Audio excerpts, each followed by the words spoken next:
intersection, sensation, perception, and states of consciousness. Today, sensation. Real quickly, you do not need to write this down, but I want to tell you some of the things that I'm going to cover in here over the next couple of lectures so that you're aware of it, and I think it's kind of a cool. So here's a quick flyby introduction. Whether you get this written down or not, it's not that important because you will see it all again. Things that we'll cover in these chapters. The world's most common sensory disorder.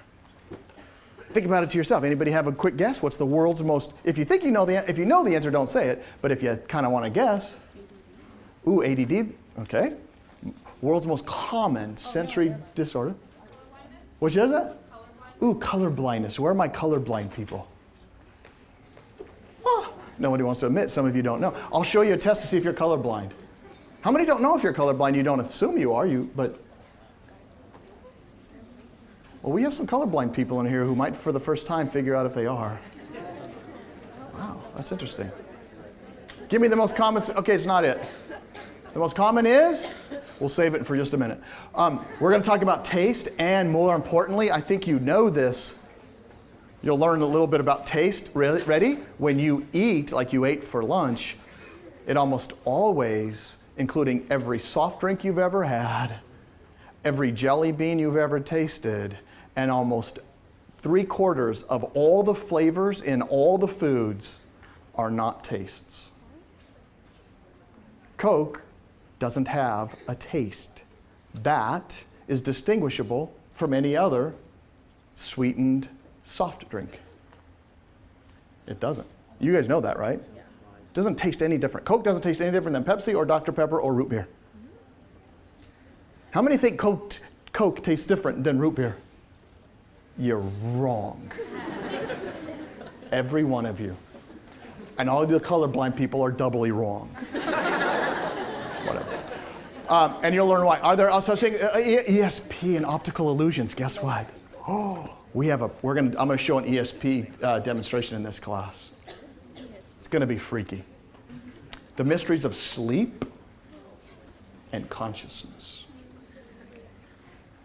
Questions we will discuss. Are there energies in this room that we are unaware of right now? Somebody give me an energy in this room that you and I are unaware of right now. Like infrared? Infrared? Are we unaware of the infrared going on in this room? Sure we are. Anybody else? Another energy we're unaware of in this room? Come on, give me another one. Like electromagnetic fields, waves, radio wave. Anybody picking up a radio right now in your feelings, in your teeth or anything? That was funny. The snort is one of those random things I throw in every once in a while when I find myself funny. That was funny.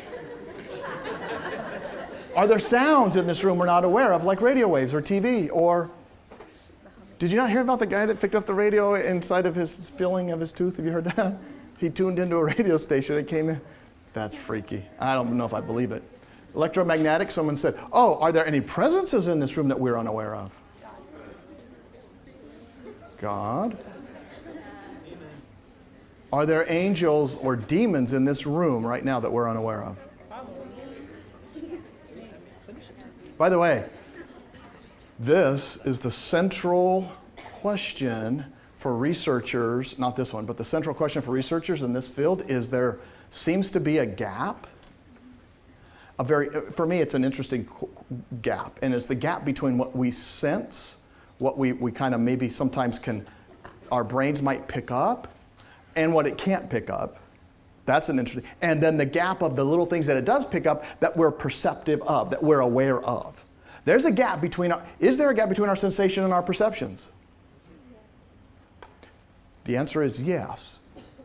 There's a weird gap, and it sometimes involves translations that we make, that we see things that other people don't see.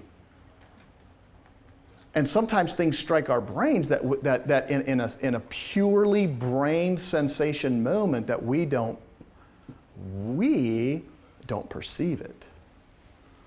So we're going to talk about angels, demons, maybe? I don't know. We'll talk about that. Is it possible that those things exist and we're just simply unaware of them, like we would be unaware of lots of other things out there. Well, many people will believe these kinds of things. Some will say they've even seen these kinds of spiritual beings. Is it a sensation perception problem? Are some people just more in tune? Have you ever heard God speak to you? Does God speak to people normally? And do you ever felt his presence? And have you ever went, oh, how many clearly believe you heard God, not necessarily in a physical way, but you believe God impressed something upon you at some point in your life? You believe it was God speaking to you about something. A lot of hands are raised. What does that mean? Some people would look at you and go, you're just whack. You really believe that? And other people would say, of course, if I sit and listen long enough, he can lead in. Maybe it's just someone who spoke to you. Maybe it's something you read. Maybe you were reading the Bible one day and God said, this is a verse for you. And it wasn't a sound. It was just something he laid upon your heart. How many have ever prayed for somebody and found out later on they really needed that kind of prayer at that moment, or someone was praying for you at a certain time? Is there something about our ability to perceive or to know that we're just simply blind to as humans? And we're going to talk about all of these features. By the way, there's some mysteries to be solved. And again, I'm just putting this up as an introduction. Cell phone. Did you know there's some cell phone rings that can't be heard by adults over the age of 30? I told you that. Would you guys like to hear those today? Yes. Did you know that you can look at something right in front of you and not see it? Yes. Is it possible to look at something right in front of you and not see it? The monkey with And you guys have, yep, sometimes all kinds of things. One of the most interesting relationships that I think could be studied are friendships and even marriages. And there's some people who could have a spouse right in front of them and not see them. what's that? You can be sitting there listening and they're like, okay, I don't hear you. But that's a fascinating thing. We're going to talk about that. Ooh, is there a possibility that, and ready, there are some things you can learn. If you ever work like in sales or a department store, I can show you how to install equipment of music that will be playing in a department store that will actually have an effect on shoplifting rates. And that's a mystery because science is showing humans this is almost an impossibility. According to the science, we shouldn't find decreased shopping rates if I play a subliminal message that tells shoppers over speakers not to steal. And yet, theft rates go down. And so we're going to talk about that mystery. Does that sound all good, by the way? Yeah. Yes. Because that's what we're going to do today, whether it sounds good to you or not. Well, let's move on. That's just an overview. Let's start with the very first one. Is it possible to have something directly in front of you and not see it? Many of you, I'd say about half of you, have seen this video. For the others that haven't seen it yet, let's just go ahead and see if you see what this very notion is. And it's sometimes when it's this idea, a very powerful phenomenon called inattention blindness, where you can look but not see and listen but not hear. So if there are times, and some people said there are times in which, well, let me ask you this. Are there times in which you can look and not see something? Of course there are. Are there times in which you can listen but not really hear? Could you be in this classroom and listen to me lecture and not hear me? Somebody give me why you could be sitting in this room listening to me and taking notes but not hearing me. Focused on something else. Because you're focused on something else. So stop it. Focus on me. On the lecture. How easy is it for you to focus on something else while you're in here listening? How many find it pretty easy, even while I've been talking for the last 10 minutes, to be focusing on something else while I'm talking? Some of you don't even know to raise your hand because you don't know what I'm saying. You're like, I just raised my hand. I don't know why. Is it possible to be listening and thinking about two things at once? Yeah. Yes. Our brains are designed in an amazing way, ready, to look or listen or think about two things at the same time. You know, we've talked a little bit about that in here. Have we? Little? If you were listening, maybe we were, I don't know. But, ready? Your brains are designed to do two things at once with one problem. Our brains are also designed for memory to hold on to how many tracks? It's called one. And so people, how many of you ever heard somebody who says, I'm a good multitasker, I can do two things at once. I can listen to you talk and I can do this at the same time. How many think you've heard people say they're good at multitasking, things like that? Well, guess what the problem is? There's a trade-off in multitasking that is very detrimental for people because there is something called inattention blindness. That which you are thinking about is one thing, two thoughts, ready? Two competing thoughts. You're listening to me lecture right now and you're thinking about something else. What will be remembered? One more time. You're listening to me lecture, yet you're thinking about something else. You're thinking about a boyfriend or a girlfriend. You're thinking about a test. You're thinking about lunch today. You're thinking about the person sitting next to you. You're thinking about, what else were you thinking about today? Let me see your hand. Something else you were thinking about just as I'm lecturing that's going through your mind. Yeah? Sometimes thinking, did I get everything down in PowerPoint and I missed some things? That's good? Bad? Well, that's, thanks. You said that you were talking about not multitasking, and my mind automatically jumped to my mom who always says that, and then I started thinking about it. So your mom kind of says she multitasks, and then you start thinking about your mom. Yeah. That was nice. And stop that. This is about the class. So you think about other things, ready? But here's the problem. Our brain's memory systems are designed to remember and encode that which we actively rehearse and process and think about. So if you're listening to this lecture, how many can read a book and think about something else at the same time you're reading? Do you think you're good at reading a book and you're thinking about something else? Most of you realize early on that's not very effective. Because your brains don't do this well. It's so well known that you are blind to that which you're thinking about, which this could be this class. My lecture right now, you could be blind to it because you're not fully engaged. And that's it. Life is like that. It's a series of choices. You have to sit here and think about something else, and that's okay. It's hard. It's hard to keep but people that do really well, you know what they do? They go like this. They have this internal check that says, stop it. Stop. I got to think. I got to concentrate. I'm going to think about my mom later. I'm going to think about this thing later. I got to engage right now.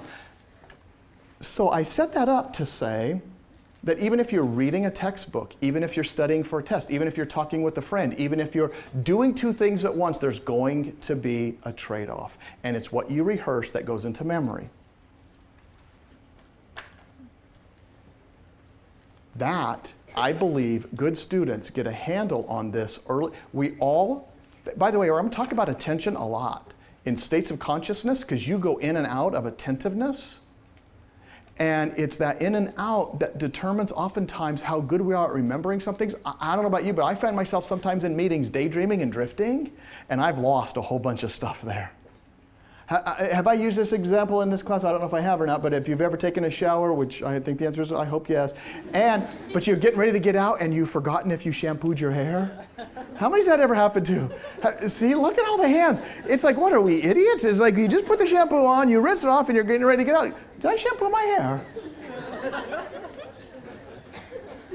If that's happened to you, by the way, I don't know what some of you do, I go like this, I go, I don't know if I shampooed my hair. Let me go backwards and think, well, I was standing here the whole time. How many of you, what do you do at that point? How many just go, I'll just shampoo it again, see what happens? Okay, here it is, ready? The answer is it's inattention blindness because that what you were thinking about is something else over here. And sometimes some of you go, oh yeah, I was thinking about that. Oh yeah, I did shampoo my hair because I was thinking about that when I was shampooing. Does that make sense what happened? Your body's doing one thing, behaving, and it is not being stored into memory. So, doctor, you're saying, what does all this have to do with anything? Well, it has a lot to do with everything. See, that what you pay attention to is that what you're going to remember, and that what you remember is that which gets stored into your memory, and everybody else becomes peripheral. And if you come to a class like this and sit here and pay a lot of money and don't pay attention, that's okay. I realize that's how our brains are designed, but you're going to miss a lot of things. And if you engage in relationships with other people and you don't pay attention, you're going to miss a whole lot of what they talk about. And some of you are really good at pretending to pay attention. Oh yeah, so I'm like, yeah, oh yeah, I see you again. Then you're like, I didn't hear a word they said. All right, let's try something. I'm going to ask to see how good you are at paying attention to things. So some of you have seen this. Ready? How good are you at paying attention and knowing something? See how good you are at count and directing your eyes at something. And so ready? You might have to look at this screen to make, let's say it's darker. Directing your eyes at something doesn't mean you're processing it. So that's kind of what I'm getting at. Just because you direct your eyes at something doesn't mean you're processing that. I'm going to give you 3 quick examples. A video, and then some research with cell phones. Video. Let's watch this. Ready? Try and count, and let's see if there's any gender differences here between men and women. And I want you to try and count. It's 2 basketball teams. Team wearing white and a team wearing black jerseys. You're going to count, see how good you are at counting the passes, and see if you get the accurate number. There is an answer. There is a number of passes that they make, and I know what the answer is. I know how many they make. Your job is to see if you can count the number. It's kind of hard to see, so count the number of passes the team in white makes. You got it? All right, here we go. The number of passes the team in white makes. This is an awareness test. How many passes does the team in white make? How many passes the team in white make? Ready? Go. Count them.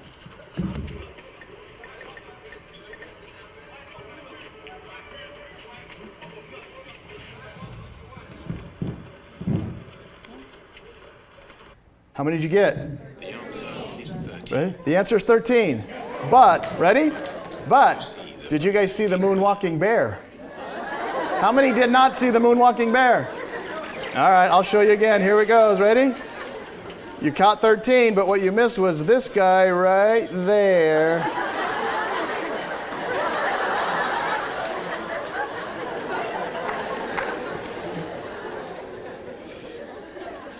How many missed the moonwalking bear when he went by?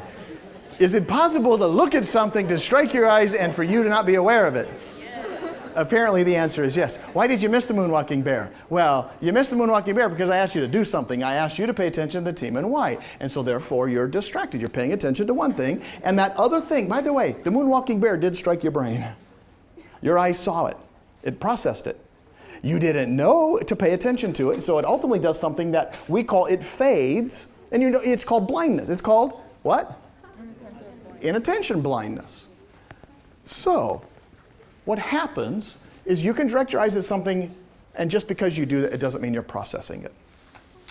Now, what comes up for me in this that's very interesting is the many ways this has an impact. Cell phones and driving is probably the best example for you all to know about. And here's what it is.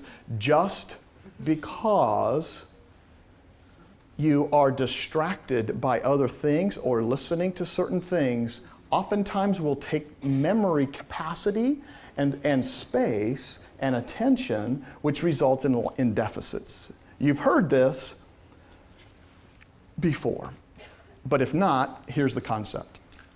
There's what we call competition between the auditory and the visual systems. And this competition sometimes usually works in concert, but unfortunately, if the auditory is something that demands a lot of attention, the visual loses out compared to the auditory.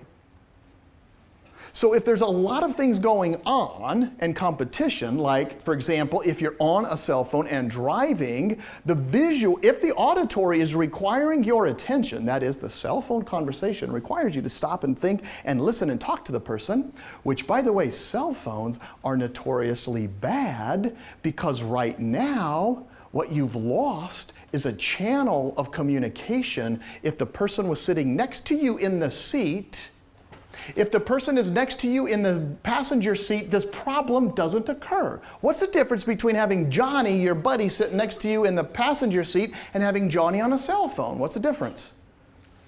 They're not there to pay attention. Johnny is doing two bad things that have happened. Ready? You've lost something with Johnny on the cell phone. A, you don't have nonverbal messages from Johnny that you can pick up if he's angry, if he's happy, if he's sad. Even out of the corner of your eye, you can pick things up about what Johnny's saying in the context of the conversation. You don't have that on a cell phone, so you have to listen to nonverbals. His voice inflection, his change. Are you angry? I don't hear. And you have to pick out certain things in this channel. You don't have that on a cell phone. And Johnny has also what? Well, he sits in the passenger seat. He's another set of what? He's another set of eyes. And so if you're driving and something distracts you, like a ball rolling out in the street or a sudden stoplight turns, and you're on the cell phone, you're not fully processing as quickly as possible. And if Johnny was in the car, he would be like this, oh, stop, oh, like that. Or if he saw something, but he's on a cell phone, he doesn't see that. Unless you're doing FaceTime on the phone, don't do that either. Now, you have a 400% increased likelihood of getting an accident if you're on the phone talking when you're driving a car. And I'll say that number one more time. A 400% increase in the likelihood of having an accident. That means it's 4 times the risk. So if you went for 1,000 drives, that's funny, 1,000 trips in the car, the odds are you're going to get in a greater, and if every 1,000 trips you make, you get into 1 accident, let's say, that's the average. I don't know if that's the average, but this would be, you would have 4 accidents, because it's 4 times greater in that same 1,000 trip things that you took. That's what I mean by 4 times. And the reason is because you're more likely, when you're trying to concentrate on 2 things, you're going to have this competition. Yeah, go ahead. The answer, that's a great question. And she asked, is the difference of hands-free versus on a speakerphone or through the car itself? The answer is, it is not related to hands-free. And by the way, that's a great question, because a lot of people thought, well, just make it a speakerphone. It's the hands that distract people. But what I'm saying, it's not. It's the competition between what you're trying to do with the auditory detracts from and competes with the visual.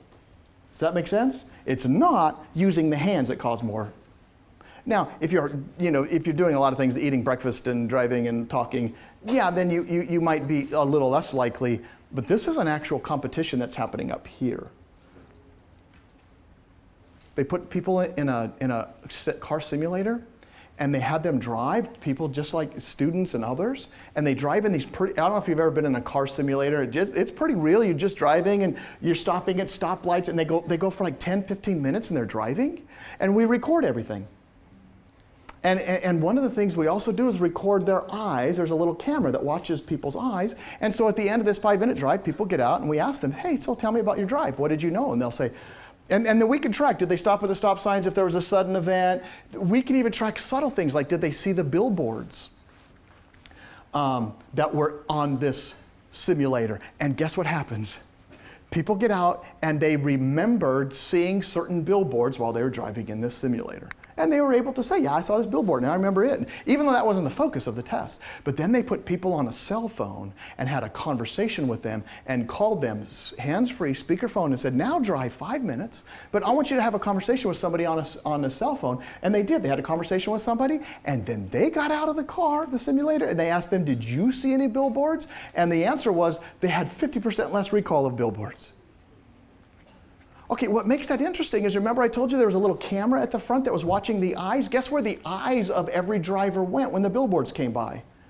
Even the people on the cell phone would do this. They're talking, and here comes the billboard, and they went like that, and they saw the billboard, and they went like that. Every time they looked up and saw the billboard, they didn't, many of them got out of the car after the simulation was done, they would get out of the car and they'd say, did you see any billboards? And what could you describe them? And almost everyone that was on the cell phone went, I didn't see any billboards. I just don't remember seeing them all. And yet their eyes showed that they clearly looked at it. That's called inattention blindness. Does that make sense? That's inattention blindness. They looked and it doesn't register, it hits, and then the perception fades. And that's the principle in this class. There's a gap. Okay? Are there any questions on that? Does that all make sense? By the way, it's extremely dangerous. I know we all still do it. We still drive listening and talking, and I hope this has convinced you, man, there's a reason for this. By the way, I don't know if you've ever went and watched some of these programs in which they have people under, like with highway patrolmen there, they say, all right, you go drink, this group, they had them drink as much alcohol to get them intoxicated, and then they had this group talk on cell phones, and they put them out one at a time on a driving test to see what would happen. Which group performed worse? The cell phone group compared to the intoxicated group on driving tests. The cell phone group performed worse on a driving test than the group that was intoxicated. So tell that to the police officer next time that you're, just say, I wasn't on the phone. I have a question. So, like, is it the same like difference or the same like 400% more likelihood if you're like listening to like a talk show or something? No, the reason, talk shows, listening to other things, or even conversations in the car with you are very different. Because, cell phones demand and conversations require you to pay attention to nonverbal things, to pull out as much information as you can from that, and they become very powerful. You are actually having to concentrate on what the person is saying to keep up with them, and that's a little bit different than listening to a radio, which you can tune in and out pretty quickly. Yeah, okay, good. Okay, so here's the cell phone mystery, and it's this. There are rings that adults cannot hear. And if you haven't heard this before, it's pretty cool. I could literally put a group of people in this room with us that are over the age of, let's say, 40, and I could tell you, even if I didn't see their face, which ones are over 40 just by the answer to whether or not they can hear this ring. Because if they're over the age of 40, they're not going to hear what you hear. And that's why cell phones work. For some cell phone tones or rings aren't perceived by somebody, let's say, over the age of 40. And so you know what it means. The frequency or the pitch of sound is referred to as hertz. That's just what we do. The human communication, the range is from 200, someone with a very, very deep voice, to someone who talks, 8,000 hertz is a pretty high pitch, like a mosquito almost. So it would be in that range that we're most likely to communicate. Middle C on a computer is around 250 hertz. Which is middle C? This one? This one? That's 250. Okay. The most interesting thing about this is deterioration occurring in early middle age. Something called the aging ear begins to occur, and it's the most common sensory disorder in the world. It's the lack of ability to hear high-pitched sounds. And it goes like this. Here's 8,000 hertz. Would you like to listen to that? Here we go. By the way, I can hear that. Here's 10,000 hertz. Anybody not hear that? It's kind of hard for me to hear, I'll be honest with you. I do hear it. But I think last year when I hit 28, I started missing it. One more time, ready? Here it is again. Does anybody not hear that? Okay, let's try 12,000. This one's harder for me. How many of that feels like a drill, like from a dentist? It's like have you noticed that dentist drill is that high hertz? Try it one more time, ready? Okay, I'm sorry, that's loud. Let's try 14. Did anybody not hear that one? Because some of you will start dropping off here in just a minute. By the way, when I'm down, okay, I'll do 14,080. Anybody not hear that one? By the way, here's the cool thing. Well, I don't know if it's cool or not. I don't hear that one. Yes. So you should ask this very question. How do you know you downloaded the sound? I was sitting there on the bed with my 6-year-old, and I'm going like this. Hey, Caroline, can I ask you a favor? She's like, sure, Dad. And she's 6 at the time. I said, hey, tell me if you hear anything. She goes, she did that. She goes, ooh, like that. I said, can you hear that? She goes, uh-huh. And I went, really? Can you hear this? Anybody not hear that one? We all get it. And she goes like this. She goes, yeah, I can hear that. And so I did it again. And I went, can you hear that? And she goes, yeah, I can hear that. And then I didn't know. So then every time I asked, hey, can you hear that? She goes, yeah. So then I thought I'd mess around and I didn't do anything. And then she wouldn't. She would say, no, I don't hear that. And then I thought, ooh, I'll start putting it on. I clicked it like this. And can you hear that? How many didn't hear that one? 15, 8. Yeah, a few people dropped off. By the way, so after a while, I would just randomly push it, and she'd be sitting there after it got. She'd go. She'd be sitting there. She was coloring at the time. Coloring. She goes, hear that? Hear it. Hear it. Hear it. Just like that. 15, some of you missed it. Let's try 1675. I don't believe you guys can hear that. There's no way there's any sound coming out of my computer right now. In fact, I'm going to just keep playing this over and over to see if it's really true. Okay, sorry. Let's see, anybody, okay, by the way, some of you are dropping off here. 17,000. How many didn't hear 17? One more time, here it is, ready? 1704, because about 50 of you dropped out.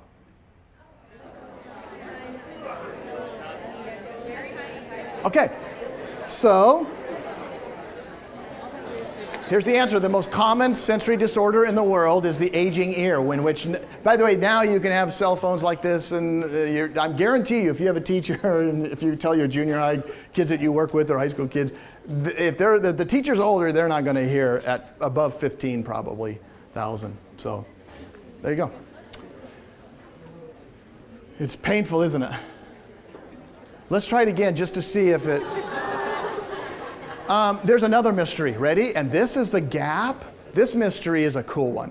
So now we answer the first mystery, the most common sensory disorder in the world, the fact that there's inattention blindness. And there's one more called subliminal stimulation. And science reveals that messages that come across at a subliminal level, which means so quiet that you're not even consciously aware of it, don't persuade us.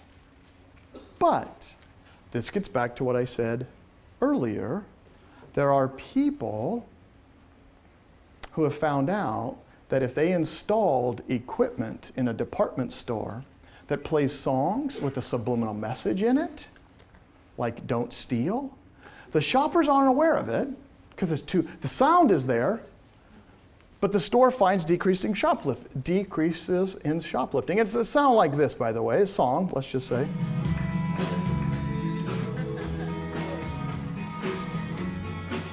All right, can you hear anything? Listen carefully.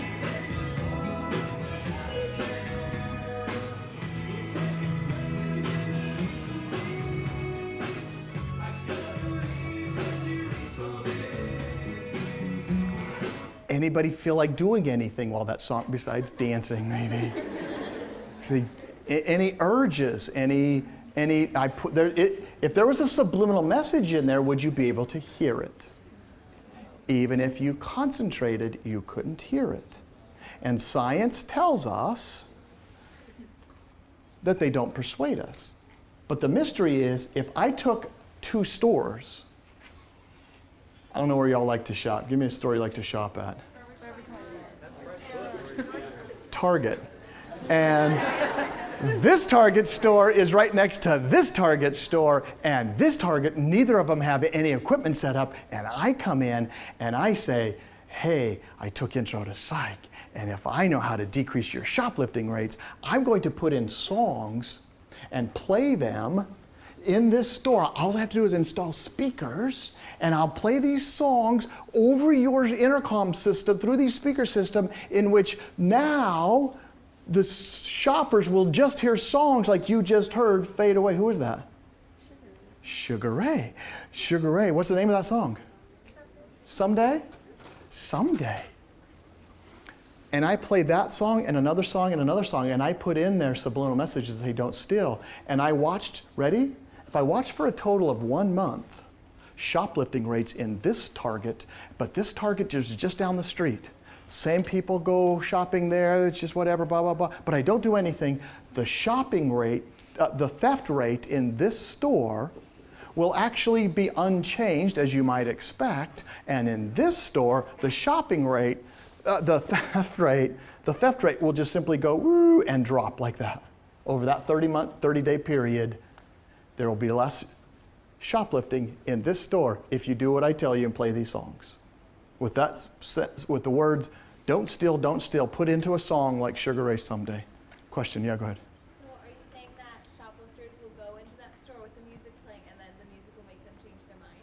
I'm saying that shoplifters will go into this store and will actually shoplift less if this song And these songs that you installed this way are playing. What? No. Well, you said there's two stores with no sound in them. When you do the experiment, are you having one of them play songs without the don't steal and one playing songs with don't steal? This store is playing what I install with that song, like Someday playing, and then the words "Don't Steal" are put in there subliminally. This store isn't doing anything different. No music at all? It's not changed from the day those 30 days are the same as they were the 30 days before, whether they had songs or not. There's no change. What was the percent decrease in The percent decrease is significant and noticeable, and we would say statistically significant. Is that a mystery to you? What's the mystery? The mystery of science tells us that subliminal messages played like that don't cause a decrease in shoplifting, but I'm telling you, you will get a decrease this 30-day period of shoplifting. Are there songs you can play that will increase it? Could you play some songs that will increase shoplifting? Black Sabbath, usually if you play it, these guys come in, they just start stealing. No, I apologize, I don't know who Black Sabbath is, I don't know. So. Is it the song that they're playing, or are they saying something in the song, like saying the words "don't"? It's a whole bunch of songs that you could play anything. Preferably not Justin Bieber songs, but yes, you could do that. That was kind of funny, I thought. Or Taylor Swift songs. So what is it that they do? What is it? What? Like, what is it that they actually? What is the subliminal? The subliminal message is, ready? Don't steal. Like they're saying, "Don't steal, we just don't hear it." Yes. I didn't hear it. It's you didn't hear "Don't steal" in there. No.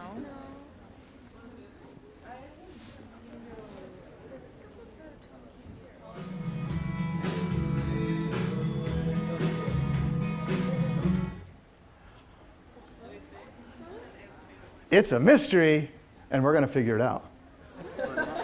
In order to figure out this mystery, you have to know something about how the brain works. And in order to know how the brain works, you got to know something about sensation. And by the time you leave here, you should know something about how the brain processes sensory information and why a subliminal message works or doesn't work. Are you ready to do it? Yeah. How many just want the answer right now and said, forget all this other stuff? Well, too bad. Okay, ready? There's a basic concept of sensation. Here's a definition. The definition is, it looks, if you take a flower or some object and you put it in front of you and you smell perfume or something, it goes up into the brain, and your brain, that's it. The sensation part is, the moment you detect you're smelling something, you detect it. What we say, the way you detect it, by the way, is you transform that certain aroma or pheromone or chemical signature, and you transform it into a neural message through these receptor cells. That's the only thing. That's the only way your brain is oblivious to sights and sounds and smells. If you had somebody's, they were doing brain surgery on the brain, your brain was available, and they're, fixing you, and you could pump in smells and sounds and noises and light and color. Your brain's oblivious to it until it becomes a neural message, and that's what sensation does. It takes the world here and turns it into something that your brain picks up. So, put something in front of you. I ask you, do you detect a stimuli? Your receptor cells are going, yeah, I detect something. And the way you detect it is through this process called sensation. We call that encoding, okay? So, to take the outside, turn it into a neural message via receptor cells called encoding. Perception is the next step. When you organize that neural message and then interpret it, that point, it's something becomes meaningful to you. It's at that moment we say you've transitioned from sensation to perception. All right, are you guys staying with me?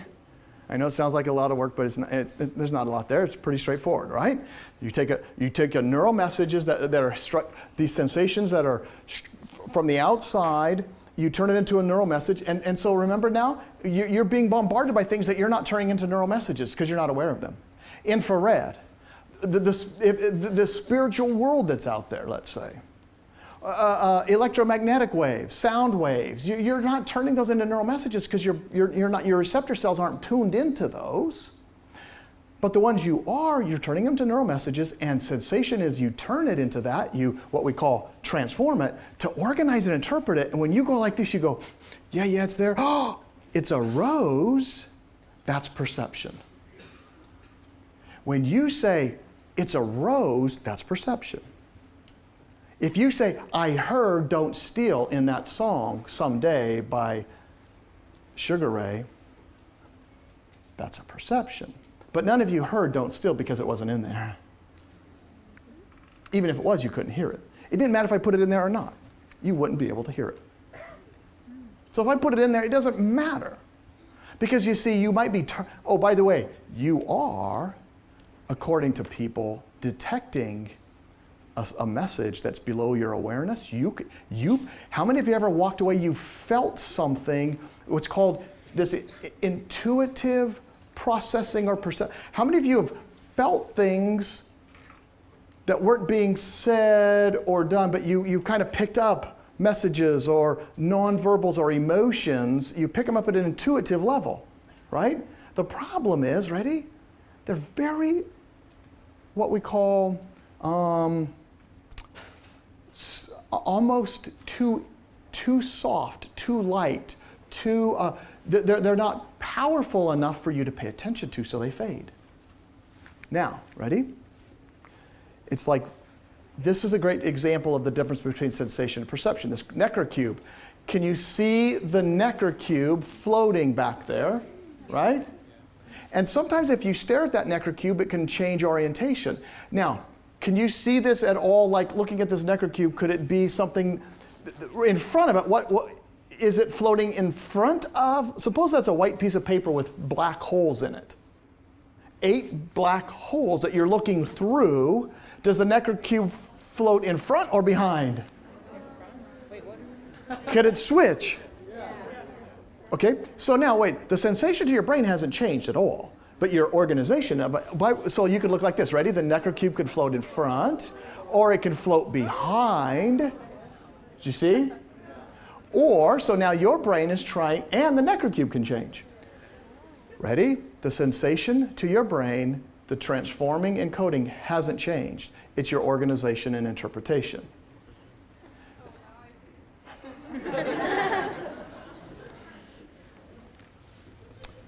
So, by the way, the question about what gets in, what gets perceived is a very old question. People have been thinking about this for a long time. So as we try and answer the mystery of subliminal messages in a store that decreases shoplifting, when in reality the brain might sense something but not perceive it, it comes back to an old question. And that old question is, how does this world out there get in here? So how do we interpret or perceive something? Ready? Right now, my wife, if you were to make this sound to her, would not be very happy with me. If you went like this to her, because I do this sometimes now, because we went to our first and only scary movie when we were first married. And it was a sound, every time someone was murdered or killed or bludgeoned or whatever they were, it was a sound that went like this, right before they were killed. If you make that sound to my wife today, which every once in a while I do, just to see what happens, I would go, you stop it, Chris. And I go, what? I'm just going like that. That's, and she goes, no, you weren't. You were, don't do that. I said, because every time someone's about to get, I said, well, what is wrong with this? Because that's scary. It's like, that's not scary. It's a sound. Why does she interpret it as scary? Because it means something. That sound would happen every single time. By the way, I've learned not to do this with my wife because she's trained me early on. One time we were even ready, just barely engaged. We're at a restaurant, and she will not tell you this. She will say it's different, but this is the truth. This is what happened. We're sitting in a restaurant, and I go like this, a glass of water, and all I do is I go like this, and I go, pling, like that. And she goes, I wouldn't do that if I were you. Like, she was messing with me, and I thought, oh yeah, you're messing. You're just this small little Texas thing. Like, that really scares me. And so she goes, you shouldn't do that. Like, oh, okay. I'm thinking, so what did I do? Well, I made a mistake of doing it again. And so about like 15 minutes, I went, fing, and she goes, I'm telling you, you shouldn't mess with me. You're just kind of like, oh, I'm really scared. And so then I made the critical error of doing it a third time. And I did. It was just messing. It's just just having fun. You went ping, and she took her water in front of her, picked it up and went, whoo! And it covered me. And I went, this, that. This, that. What's that? She said, oh, well, you probably ought to know right away since we're newly engaged. Yeah, I should know. What could you say now? She goes, well, okay, here's the thing. And I'll never forget this. She goes, I'm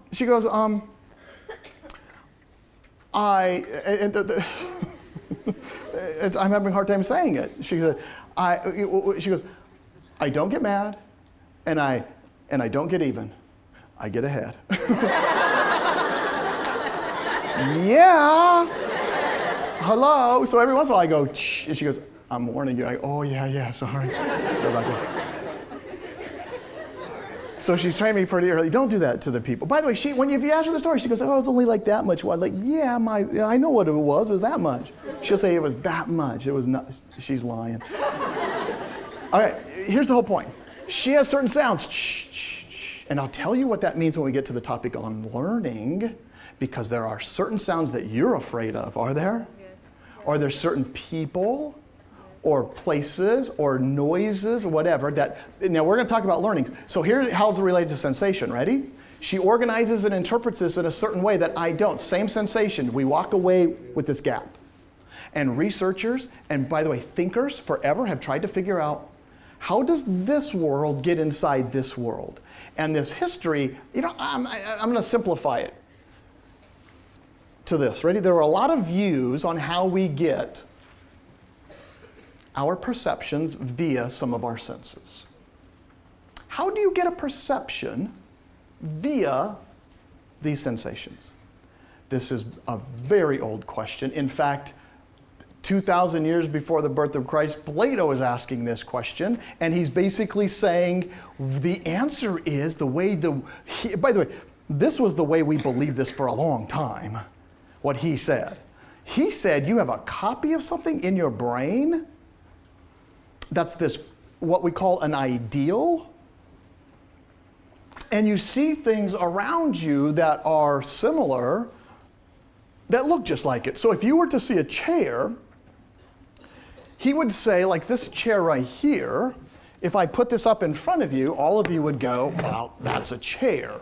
And the reason you would call this a chair is because he would say you have a copy, an ideal in your brain, and it's so if you saw something else that kind of looked like a chair, but it was similar like that, you'd go like this, oh, it's a chair. Why? Because you compare it, and you got this ideal of a chair in your head, you compare it to this imperfect copy, and you go, yeah, it's close enough, that's a chair. And by the way, that whole idea of this making some sort of copy has been around for a long time. We call it, the word we use to what Plato described and what people believe for a long time is called naive realism. Naive realism is just simply this main idea that the things that come to us are automatic, effortless, fast, unconscious, and therefore the best explanation is we just say we have some sort of perfect copy in our brain or an ideal, and then we just can kind of see it, compare, and pick that up. It's effortless, automatic, reliable, unconscious, and fast. It's called naive realism. But the problem with naive realism is what? What's the problem with naive? It's naive, and therefore, it's also wrong. We don't have a chair in our head, and if we see another chair, we go, oh, chair, or male, female. We don't. Instead, what we do when I show you an object, how quickly you do this is fascinating, and that's what threw them off. Ready? What is this object that I'm holding up? Glasses. Cell phone. Pencil. So they thought, well, this is how it works. It's too effortless, automatic, reliable, fast, and conscious. No instructions. My daughter heard the sound of a bird she never heard before, because it was a parrot. And she's a little girl, maybe, I don't know, 6 months old, and we taught her some little nonverbal things like, what's this, more or milk? This is more. What's more? More, that's it, thank you. More, so she wants more, or she wants milk. What's milk? Milk. And what's bird? Bird. So one day she knows this, and we're sitting there, and she's heard like little birds around our house, like, well, whatever, and we taught her bird. And then one day these very loud parrots, you know, that are around here come around, they make these loud noises, wah, and she goes like this, she goes, she'd never heard that before, but she knew bird. It's effortless, it's automatic, it's unconscious, no instructions needed, and it's naive realism, and it's wrong. And the reason it's wrong is because we actually construct all these images in your brains. When I hold this object up and you say pencil, you've gone through a constructive process that's very elaborate.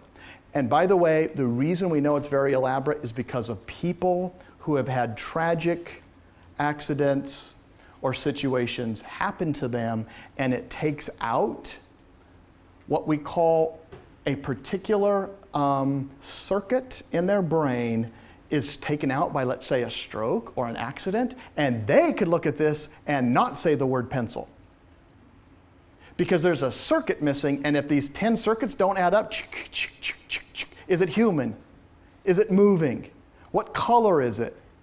Does it have, all these little things that your brain goes, and if you take it away, so that's why the people with these certain damages to their circuitry, a particular circuit doesn't let them tell whether or not a person's human or not. They can't tell. Or they can't tell faces. And it's because you construct every perception from the ground up. Who's that?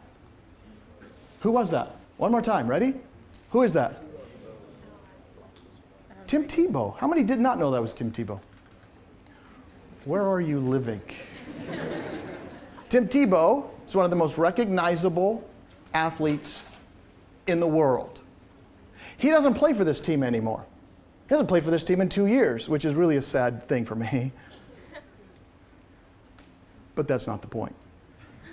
Tim Tebow is extremely recognizable, but you just simply went like this. Who is this? Tim Tebow. He hasn't played for this team in 2 years. He's very recognizable. What your brain did right then was something called constructive perception. No computer programmer has yet been able to, at a high level, create a robot to see what you just have seen the way you've done it. Computers are extremely fast. Computers can recognize things, they can process things, they can pick things out, they can program them, but what they can't do is duplicate a human brain's ability of perception. And so, ready? I don't think you have to write down these circuits, but I just want to tell you these circuits, they go like this. To you to identify that football player as somebody who hasn't worn this uniform in 2 years or however long, and yet we still know him, how did you know it was him? Well, there's a circuit inside of us, each of us. I could have put up anybody's picture that you might have recognized, and it goes like this. Again, I don't think you have to write these down. I'm not going to ask you to give me these circuits back, because this is extremely simplified. Ready? We analyze shape of an object. We detect the presence of motion. That guy's about to tackle him. We see the direction of the motion. You have a circuit that does nothing but judge distance. Your circuit in your brain does nothing but determine that person is very far away, and they look this big on my retina, but this person sitting right here is very big, right? But my brain detects distance and knows size, and therefore can tell me things about the object. You have circuits that analyze color. By the way, any of these could go out with the wrong trauma, the wrong event that could happen, let's say a stroke, could wipe out one of these circuits. You have a circuit that does nothing but say human, not human. You have some that identify and recognize faces. How many of y'all have a circuit that, almost all of you have a circuit that recognizes gender? You can see somebody, and that circuit, have you ever seen somebody and you weren't sure what gender they were? And you're like, I have to know. I'm going to follow this person until I figure it out. Don't do that. That's really awkward and creepy for you also. You recognize faces. You saw the number 15, or you saw the face, or you saw the uniform. You saw something. Then, by the way, here's the cool thing. There are even more circuits. They're higher, and they check, ready? Contradictions. Ultimately, it's wait, this is human, but it's not moving. That means it's a picture, or it's a picture, but it's moving. That means whatever. And these circuits, even more circuits, piece together this, and then at that point, you send it to this thing called your self-conscious awareness, and then you say, that's Tim Tebow. My point is that constructive perception is now what we know is going on anytime I hold up an object and ask you what you see. It is effortless, it's automatic, it's fast and reliable, but it's constructed. And that's a pretty cool new way of determining perceptions called constructive. Now, by the way, you use bottom-up processing, and your book talks a little bit about bottom-up processing. This would be an example. Who are these two? Some of you may not know. I'm sure most of you can probably pick out at least one of these individuals, but there are two people. Tell me who they are up in that picture. Bill Clinton and his vice president, Al Gore. So you do bottom-up processing. Ready? You look, and what's called from the bottom up. By the way, that's not Bill Clinton and Al Gore. That's the exact same face in both pictures. That's Bill Clinton and Bill Clinton with a different hairstyle. But for you don't really, there's this fact checker that says, I don't need to turn that on right now because why would somebody fool me with that? The vice president always stands behind the president. That's Al Gore. It looks just like him. That's his hairstyle, but it's not. But it looks like Al Gore. Same face, different hairstyle. You construct using bottom up. The trade-off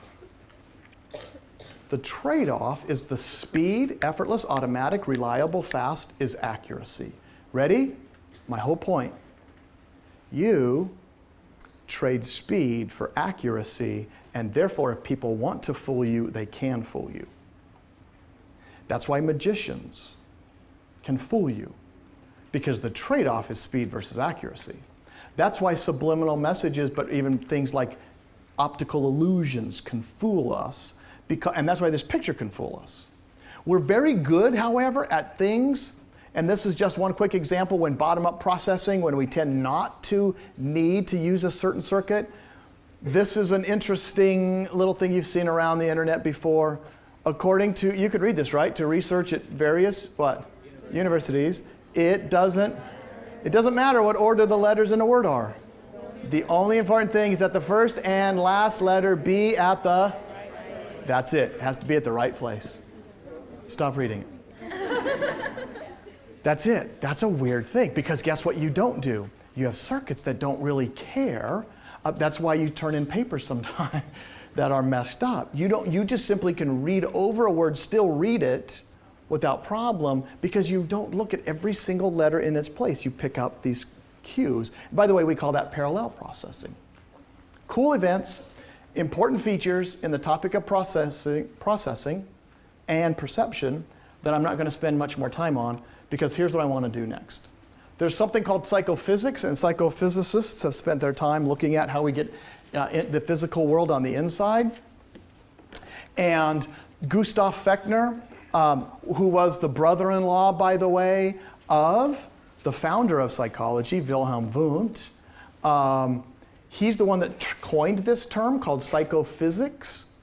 And his goal was to try and figure out early on in the field of psychology, one of the central early questions was, how does this world get in this brain? And they called that, this study called psychophysics. And he worked with his brother-in-law, Wundt, using introspection, and had people kind of think about or express what they were thinking when they heard a sound or a noise or saw an object. And it was some of the very early studies on something called psychophysics. As he worked in this area, one of the things he did is he looked for thresholds. And a threshold is very important to the concept of psychophysics because it's the limit of our abilities to see or to hear or to know. So here's the question. When you think of a word threshold, what word comes to mind? Are there thresholds in this room? Okay, when you think of even an object we call a threshold, in this room, does an object called a threshold exist? Where is one? Where's a threshold in this room? Yeah, any door usually has a threshold. It's usually a thing that holds what? It holds the thresh in or out, I guess. I don't know. It's a threshold. That's what the word comes from. Well, you go from, but the idea has taken on a superstition. Do you guys know any superstitions about thresholds? Yeah, like carry your bride over the threshold, or there's all kinds of interesting thresholds and superstitions about them. But the main idea is this, ready? You're aware or you're internal, and then you go, and now you're part of it. So you went from, ready, single life to married life, and the way sometimes one superstition is, you take your bride, you carry her over the threshold from singleness into marriage. Have you heard that before? Did any of your parents carry did anybody know if anybody's ever done that, where they carried their bride, or maybe the bride carried the groom, I don't know. It doesn't really matter, but they carry them over the threshold. Here's the concept for perception. You don't know, or you don't hear, and now you do. That's a threshold. The absolute threshold is the amount of stimulation needed to detect something 50% of the time. So here's a question.